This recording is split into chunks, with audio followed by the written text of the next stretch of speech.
So guys, what's the mood been like since Saturday night? What's practice been like, and how have you guys tried to move on from that game? I mean, obviously the goal is just to get better. I think Coach Mata, and the team as well. It was kind of a crazy game, kind of a crazy way to end it. Obviously, we were disappointed in what happened and how the outcome was, but we got to move forward. And we have a big game against Wisconsin, so they're a great team. Obviously, they kind of handled us pretty easily up there, but obviously we just got to get better and look forward to the next game. Is this any more challenging than any other game to move forward fast? I don't know. I think any loss is gonna hurt. No one here likes to lose. I don't think anyone would like to lose. But it's just it's part of the game of basketball. You win some, you lose some, and in this case, we have a huge game coming up, tomorrow, and got to make sure we're ready for it. It seemed like that game against Nebraska sat with Coach Mata for a little bit. And I don't know if we've ever seen him take a loss quite that way. He seemed a little confused and a little down. Just don't know, did that carry over for him past Saturday? Did you see anything different with him? Did you guys talk about that at all, or was it just you lost, let's move on? Obviously the way we lost is kind of, I guess you would put in a sense tragic, but Coach Mata is a great coach, and he knows that we have to get ready for this game tomorrow. And dwelling on the loss this past Saturday or whenever the game was is not going to help us for tomorrow with a great team like Wisconsin coming in here. So he's kind of just taking the approach that we need to move forward, learn from our mistakes, and just keep playing. That it is Wisconsin, and obviously they're a very good team. As you mentioned, they handled you pretty easily up there. Does that help you refocus quicker, knowing that it's a big-time opponent? Yeah, I think so. I think we definitely need to get some kind of revenge. We didn't come ready to play against them when we played them at their place, and that showed. We got manhandled. It's plain and simple. We got manhandled. So I think we've got a little bit of a chip on our shoulder coming into this next game, and I think we're all very we're focused and ready to go. You guys are both new, so I know you weren't around last year when this team went to the NIT, but I think a lot of fans and people were expecting this year to be different, and record-wise at least it's worse and significantly worse in the Big Ten. You guys chose to come here off that NIT season, so clearly you like this university, you like this program. Why do you guys think that this program is still heading in the right direction despite the struggles you guys have had this year? I don't know how fans are taking this, but we're far from out of it right now. There are a lot of teams that are sitting in the same boat as us as far as the Big Ten record. We're just going to take it day by day and just continue to get better and prep for each game the same way we have been, with learning from mistakes and with our good coaching staff.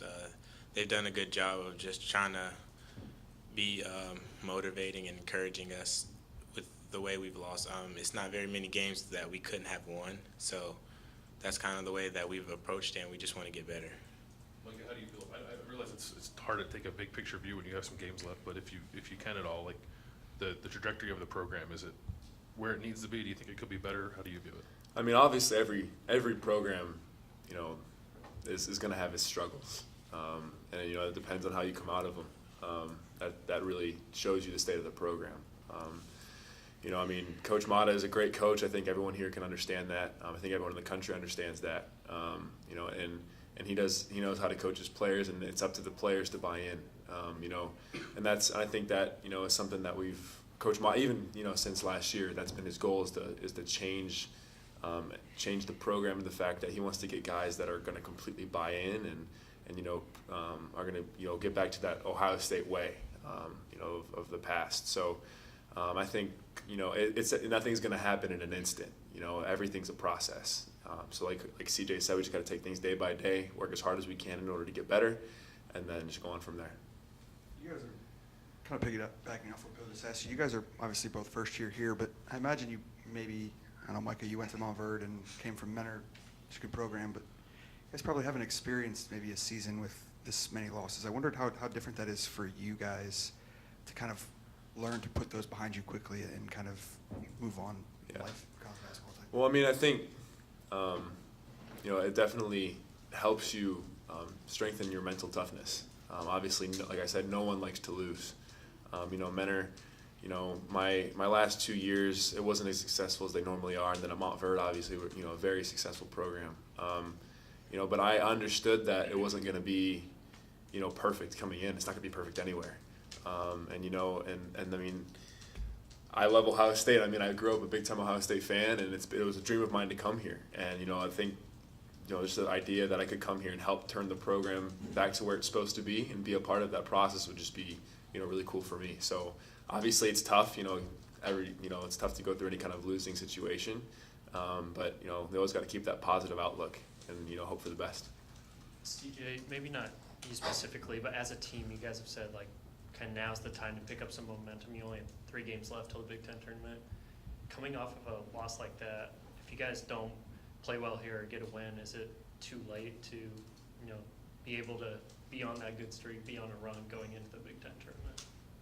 We're not thinking about going into the game losing, so that really hasn't crossed my mind personally. I can't really speak on anyone else. We're just going to go in the game and kind of handle what we can handle and control what we control. A lot of games that we have lost have been on us, and we just want to continue to get better and strive to not really shoot ourselves in the foot as much, and we just going to see what happens. Does that just come from recognition of, like, not shooting yourself in the foot, or what you guys, from that you always tend to do that, and how do you change that in practice? It's just usually, it's not really something you can practice. It's kind of, you go through it as the season goes on and you get more experienced. We just, down the stretch, we got to start making a few more plays here and there. Instead, like last game, we were up 11. Instead of, allowing them to go on a run, maybe we, kind of trade baskets or something. I don't know, but we have learned from our mistakes, and we are getting better. It may not seem that way, but we are.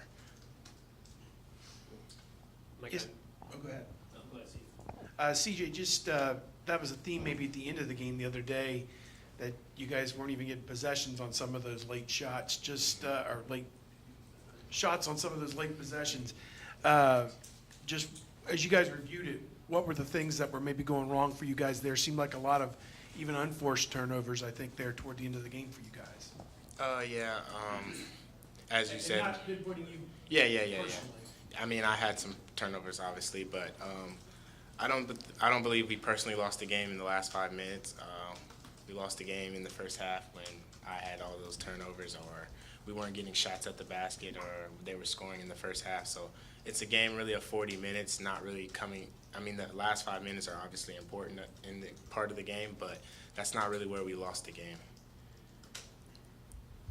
Michael, we've obviously seen, your inside game, your outside game on Thad's radio show on Monday. You mentioned you maybe playing some 4, and I would think we've only seen you at 5 this year, right? Is that something you're hoping as you grow in your role here? Is that something you'd like to take on? Do you feel that you're equipped to play the 5 and the 4? Absolutely. I think that anyone would understand here that I'm not a true center. That's not my game. I'm more of a face-up guy, I mean, we have actually talked about that. Going forward. Obviously, coaches feel like the best position for me to be put in is at the 5 right now, and my goal is always to be a 4. I mean, obviously, certain things are required to becoming a 4, but I mean, I feel like I'm 100% capable of fulfilling what needs to be done. So what has that been like this year then? You want to play the 4, you're playing the 5. Has that been a challenge for you? Has that been frustrating in any way? What has that been like? I mean, you got to do what the coaches tell you to do. It's just one of those things about basketball. You have to just understand that the coaches have a mind or a plan in mind, and you have to just buy into that plan. Obviously, it can get frustrating at times just being put in situations that I'm not 100% comfortable with, but that comes with growing as a basketball player. You have to be put in situations where you're not comfortable in order to get better. So I think that's just something that's been helping me to get better as a basketball player.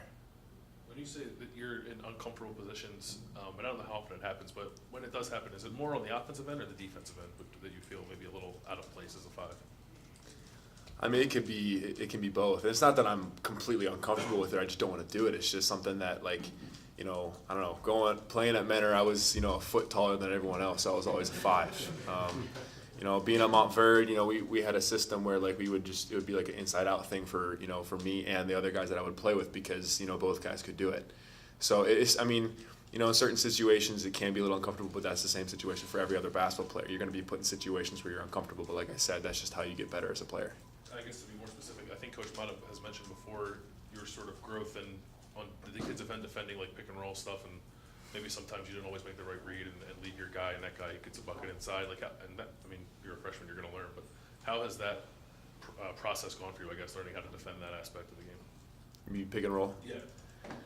I mean, that is something that, you know, I think I have struggled with in the past. I definitely think it's something I've definitely gotten better with. You know, and one of the things Coach Mata was talking about was you just have to, even though, you know, you call something out, call a position for the guard to go, it's not always going to happen. I mean, and then that's just up to you because they can't see what's coming. You know, they're worried about the defender with the ball in their hands in front of them. You know, you got to worry about what's behind them. So you got to be able to read their positioning, read their feet, and be able, even though you may call something, they're always not going to have a chance to get into the position to defend it the way you want it to. So you got to be able to react and make the right play. Coach Mata on his call-in show mentioned, he was asked about positives from this year and mentioned the young guys, you two in particular, along with Andre, learning and, you know, kind of experiencing the Big Ten and learning what not to do, which he hopes carries on into next year. Do you guys think that as the season has progressed, you've started to learn those things that then, I know you don't want to think about next year, but will help you, you know, maybe even in the tournament or, you know, wherever it may be, that you've kind of taken those experiences and developed?